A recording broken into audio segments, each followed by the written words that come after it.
গয়াতে পিণ্ডদান করলে আত্মা মুক্তি লাভ করে কেন?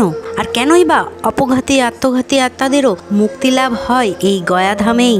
কি এমন মাহাত্ম্য আছে এই স্থানটিতেই? আজকে জেনে নেব গয়াধামের রহস্য।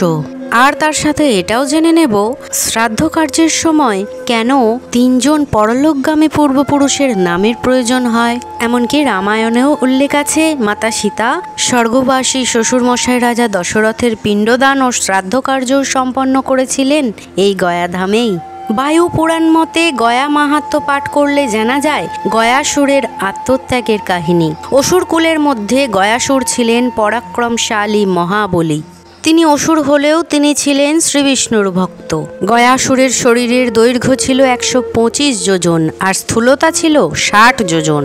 পুরাণ অনুসারে পিতা ত্রিপুরাসুর ও মাতা প্রভাবতীর পুত্র ছিলেন গয়াসুর। মহাদেবের হাতে ত্রিপুরাসুর বধ হলে পিতার মৃত্যুর প্রতিশোধ নেবার জন্য কঠোর তপস্যায় রত হন গয়াসুর। তাহার ধ্যান তপস্যা এতটাই শক্তিশালী ছিল যে ধ্যানের প্রভাবে এমন এক দিব্যতা প্রকাশ পাচ্ছিল যার দর্শন করলেই পাপী তাপী দুরাচারী পুণ্যাত্মা খারাপ ভালো সকলেই মুক্তি লাভ করছিল। দেবগণ ভাবলেন এমনটা চলতে থাকলে তো মহা বিপদ ঘটতে পারে। আশঙ্কা নিয়ে দেবগণ গেলেন ত্রিদেবের নিকট, কারণ একমাত্র ত্রিদেবেরই ক্ষমতা ছিল গয়াসুরকে বধ করার। সমস্তটা শুনে ব্রহ্মদেব ব্রাহ্মণ রূপ ধারণ করে গেলেন গয়াসুরের নিকট। গিয়ে বললেন, হে বৎস, তোমার তপস্যা সম্পন্ন করো, কারণ আমরা একটি মহান যজ্ঞ করতে চলেছি। সেজন্য আমাদের 5 ক্রোশ পবিত্র ভূমি চাই, আর তোমার দেহের চেয়ে পবিত্র আর কী বা হতে পারে? তখন গয়াসুর বললেন, তবে আমার তপস্যার ফলস্বরূপ আমায় অমরত্ব প্রদান করুন, আর এই বর প্রদান করুন যাতে ত্রিদেব বিনা আমাকে কেউ বধ করতে না পারে। ব্রহ্মদেব তথাস্তু বললেন এবং তৎক্ষণাৎ গয়াসুর ভূমিতে শুয়ে পড়লেন, আর তার বিশাল আকার দেহ 5 ক্রোশ অঞ্চল নিয়ে বিস্তার লাভ করল। এরপর শুরু হলো পবিত্র যজ্ঞ। যজ্ঞ সমাপ্তির সময় স্বয়ং শ্রীবিষ্ণু গয়াসুরের বুকের ওপর পা রাখেন এবং গয়াসুরকে জমির অভ্যন্তরে নিক্ষেপ করেন। নিজের আরাধ্য শ্রীবিষ্ণুকে দর্শন করে গয়াসুর হাত জোর করে বলেন, হে প্রভু, আমাকে এই বর প্রদান করুন যে মনুষ্য আমার ভূমিতে পিণ্ডদান করবে তার 3 পুরুষ মুক্তি প্রাপ্তি করে মোক্ষ লাভ করবে, সে যত বড়ই পাপী আত্মা হোক না কেন।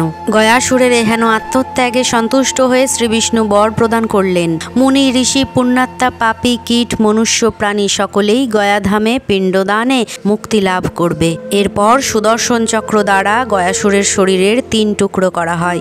তার মস্তক গয়াধামেই শ্রীবিষ্ণু মন্দিরে স্থিত। মনে করা হয় এই বিষ্ণু মন্দিরের নিচেই রয়েছে গয়াসুরের মস্তক। গয়াসুরের পিঠ যে শিলায় রূপান্তরিত হয়েছে তার নামই হলো প্রেতশিলা।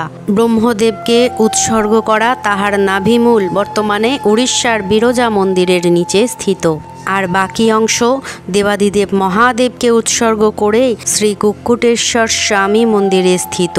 অন্ধ্রপ্রদেশের পিঠাপুর শহরে পৌঁছেছিল বাকি অংশ। তাই এই সকল স্থানসমূহ শিরগয়া, নাভিগয়া ও পদগয়া নামে খ্যাত। হিন্দু পুরাণ মতে জীবিত ব্যক্তির 3 পূর্বপুরুষ পিতৃলোকে বাস করেন। স্বর্গ ও মর্তলোকের মাঝখানে স্থিত এই পিতৃলোকের শাসক যম দেবতা। পরবর্তী প্রজন্মের একজনের মৃত্যু হলে পূর্ব প্রজন্মের একজন পিতৃলোক পরিত্যাগ করে স্বর্গলোকে গমন করেন এবং পরমাত্মায় বিলীন হন। এই কারণেই শ্রাদ্ধানুষ্ঠানের সময় কমপক্ষে 3 জন পূর্বপুরুষের নামে পিণ্ডদান করতে হয়। তবে গয়াধামে গিয়ে যতজন পূর্বপুরুষদের উদ্দেশ্যে পিণ্ডদান করা হয় তারা সকলেই পিতৃলোক ত্যাগ করে পরমাত্মার চরণে বিলীন হতে পারেন। এই কারণেই দেখবেন শ্রাদ্ধ কার্যের সময় মৃত পূর্বপুরুষদের নাম জিজ্ঞাসা করা হয়। ভিডিওটি ভালো লাগলে অবশ্যই একটা লাইক করবেন। সকলে খুব ভালো থাকবেন, সুস্থ থাকবেন। ধন্যবাদ।